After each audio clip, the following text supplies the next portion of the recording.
Hey, hello everyone, and welcome to OneTake, a 15-minute interview series with insurance executives brought to you by InsurTech Denver. This is a unique series in that there are no edits and no do-overs. I'm Marc Wheeler, co-founder of InsurTech Denver, and with us today is a very special guest, Erik Mitisek, founder and CEO of Highwing. Erik, good to see you, my friend. Great to see you too, Mark. Really appreciate you having us on here today, and can't wait to have a quick one take on what we're doing here in Denver. Here we go. We're going to make this happen. Well, I know you're pulled in a lot of directions, and it's a privilege and a pleasure to have you join us today. So let's jump right in. For those of you who are not familiar with Highwing, can you tell us about the company and where you're positioned in the industry? Absolutely, Mark. Really appreciate it. So, Highwing is the first open data platform for commercial insurance. We sit uniquely in the world of middle market and large commercial, and we're exclusively focused on connecting systems, data, and markets to create efficiency, speed, and value for brokers and carriers. Most importantly, when we connect those three components, we create a beautiful user experience and client experience for the insureds. And we're on a mission to make sure that we can save time in the procurement of insurance. Terrific. That's a great overview for the company. Now, I know a little bit about your background, and it's very broad and very unique in business and here in Denver, the things that you've gotten involved with. What brought you into the insurance industry and into InsurTech? I've always been one that's been graced and had the opportunity to be able to build businesses and teams at the intersection of grand opportunities. And I think when I look back across my career, whether it was in the early 2000s, music streaming, internet radio, whether it was around the last financial crisis and building data models to help banks solve those problems, or today, really around the future of insurance and technology, I've always been one to be able to bring together teams, ideas, and execute on building companies when things are really starting to move. And back in 2015, when Rob Cohen, the chairman and CEO of IMA Financial Group, and I started talking about what could be done in the world of insurance, it seemed just like a perfect and opportune time to build an amazing client-centered and team-built company in the world of insurance. Well, the timing was absolutely perfect behind that. Now, with the launch of the business, you've done it within a large organization, um, and did this entrepreneurial approach. So tell us, what have been the pluses or maybe minuses or hindrances, associated with that? So I was really excited to be able to build something, and I think the proper term is an entrepreneurial startup. Having built four startups from the ground up, either being the founder or having worked for founders in my career, I spent a lot of time in basements and early offices building companies from scratch. This one was very different. We had the opportunity to incubate the idea and the business inside of a multi-million dollar top five independent brokerage in the United States. And for insurance, and specifically around innovation in insurance, I think it was an incredible opportunity because when you think about the problem we're solving, which is really connecting systems, data, and markets to make insurance associates' lives better, easier, faster, and more enjoyable as they, help buy insurance and place insurance on behalf of their clients. This was an inside baseball idea. This is not something you'd be walking along and saying, my gosh, I really want to solve desk level problems for buying insurance. And it was an opportunity that, having seen it from the inside out, inside of one of the United States' largest and best agencies, we were able to build hand in hand by brokers for brokers technology that really solves problems for desk level associates to be able to do their jobs better, more efficiently, and faster. And I think in this circumstance, an entrepreneurial startup was the perfect solution to bring together something that was one, a grand scale idea to impact the industry at scale, but most importantly, build product quickly with brokers deeply involved in the outcomes of what we were creating. Oh, that's amazing. And to be able to do that and have that support within the organization as well was great to see. Let me peel back a little bit and let's talk about kind of the industry and what we've seen. There have been numerous articles written recently about how COVID has, impacted the insurance industry and accelerated the digitization within the industry. and things that would have taken years to accomplish, those type of advancements have happened in, let's say, 9 months. Why do you think it took a crisis like the pandemic for insurance companies and other companies as well, but let's talk about insurance, to make the rapid changes we have seen in the industry? When I think about insurance and having been involved in it for the greater part of the last 5 years, it's an industry that most often than not, if it's not broken, why do we need to fix it now? It's an incredible business and with great opportunities, and there's a lot of money being generated just by doing business the way that it's been done.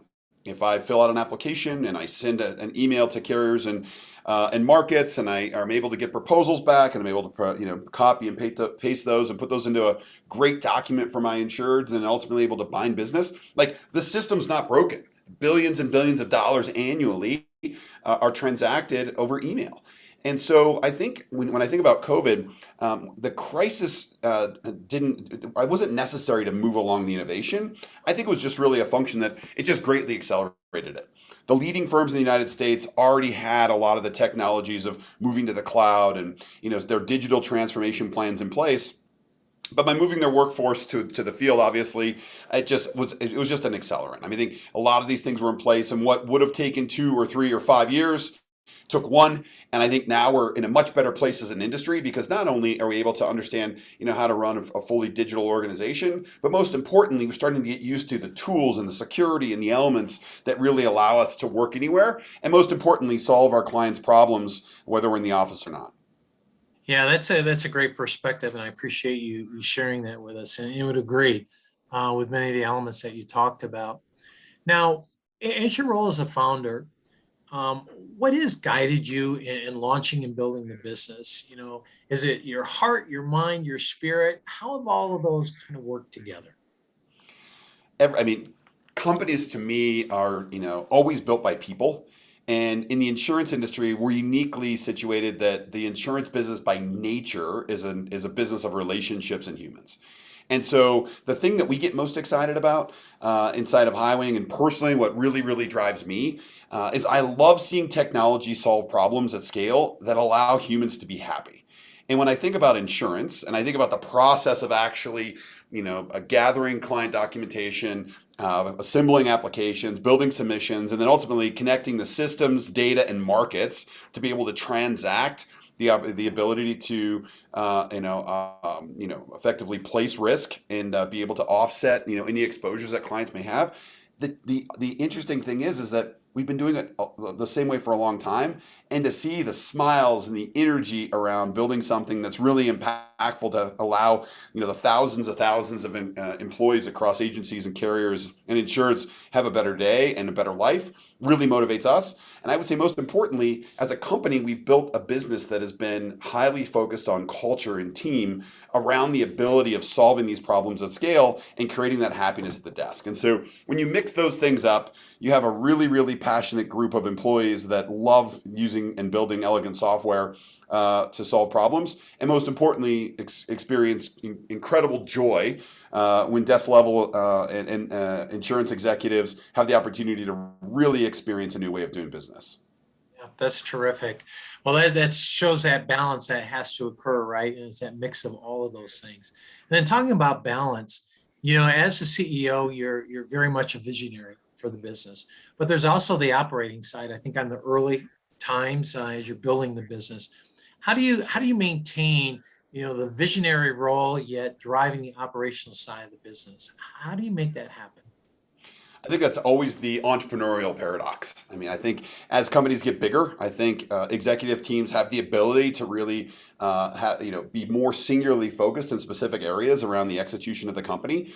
But early on, when you're building businesses, sub kind of 30 employees, we're a collection of athletes. And whether we're hitting forehands or backhands or doing backflips or handstands, like, everybody in the company is responsible for moving the business forward. And although we hire individual employees and teammates into roles that are specific around the work they do, nothing is below or above anyone's ability to execute. And I think the same is true for me. And so when I think about this stage, I think what's always attracted me to this exact chapter of building businesses is that you have the ability to both think strategically, but always get your hands really dirty in the business every day. And I love being there. And I think that as companies get bigger, it's hard to get your hands dirty in the activities and the desk level things that happen inside of a business every day.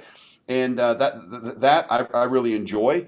And I just find that, by doing those things, not only does it allow you to set the example around some of that work, but most importantly, it allows you to really hear what clients and customers need. So as you're building the business, you can just do it that much better from a vision and strategy perspective. Yeah, that operational side and having a sense of that and a pulse on that and maintaining that, I think you've mentioned is really critical, and I would agree with that. Shifting gears just a little bit, as a business executive, do you think there's an obligation to give back to your community beyond the contributing economics of running a business? I think you're asking the right guy on that one. I mean, Mark, I mean, in between building four companies and Highwing, I took a 5-year sabbatical in my career to do nothing but really put my shoulder with an amazing group of people here in Denver to, build what we thought could be the innovation hub between the coasts. And I think it's a business's responsibility, and specifically, I would even put a target on entrepreneurs and founders to be deeply involved in the community activities because communities build companies and companies build communities, and so there's a unique relationship between those two partners.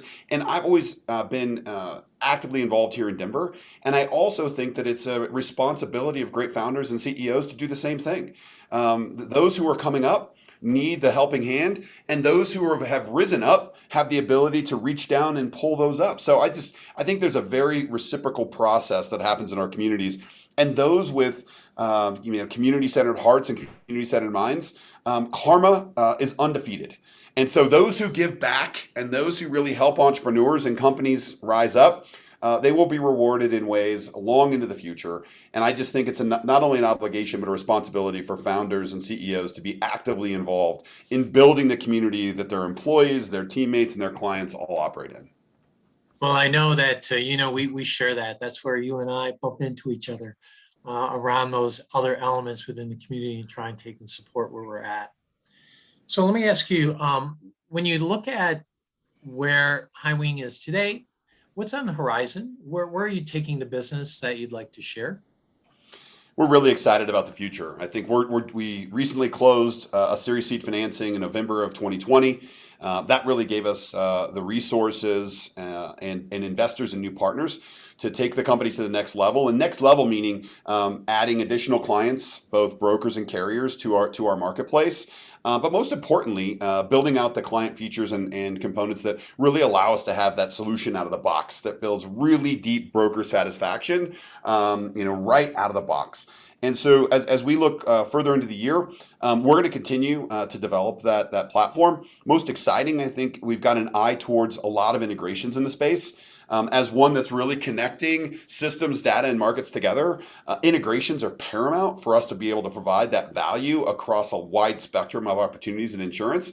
And so, as we look out over the course, the next 6 to 12 months, you're going to see a lot of new exciting names in and around Highwing that we're going to be able to not only enable but empower desk level associates the ability to do their job better, faster, and we hope to put a smile on their face.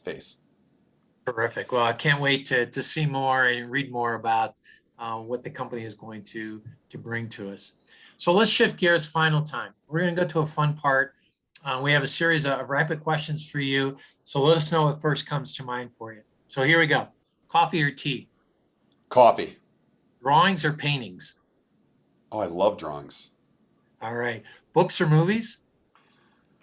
Neither, but I always read books. All right. Early bird or night owl? Early bird. Cake or pie? Ooh, I love cake. All right. Comedy or mystery? Comedy all day long. Jazz or classical? Jazz, for sure. Dancing or singing? Both. High All volume. right. Like it. Crushed ice or cubed ice? No ice. No ice. All right. European there. Um, let's see. Tattoos or piercing? Neither. Uh, Bond or born? Bond? Yes, James Bond or Jason Bourne. Oh, James Bond for sure, All 100%. right, all right. Numbers or letters? Numbers. Star Trek, Star Wars. Star Trek. All right. Washing dishes or doing laundry? Dishes for sure. Detailed or abstract? Abstract. Right. Call or text? Both. Uh, Marvel or DC Comics? Marble. All right. Ready, aim, fire or ready, fire, aim? Ready, fire, aim. All right. And then the final one, asking questions or answering questions? I love asking questions. All right. All right. Very good. Well, so do I. There we are. Well, listen, that's a wrap. Thank you so much for your time today. It's been wonderful. We really appreciate your efforts in the community, the leadership that you're demonstrating with Highwing, and your support of InsurTech Denver as well. So thank you so much and have a great day and a great weekend. Thanks, Mark. We really appreciate it, and everybody that supports the insurance technology community here in Colorado. Thank you, thank you, thank you. You and the team are doing amazing work, and can't wait to see what's next with InsurTech Denver. Thank you. Terrific. Thank you.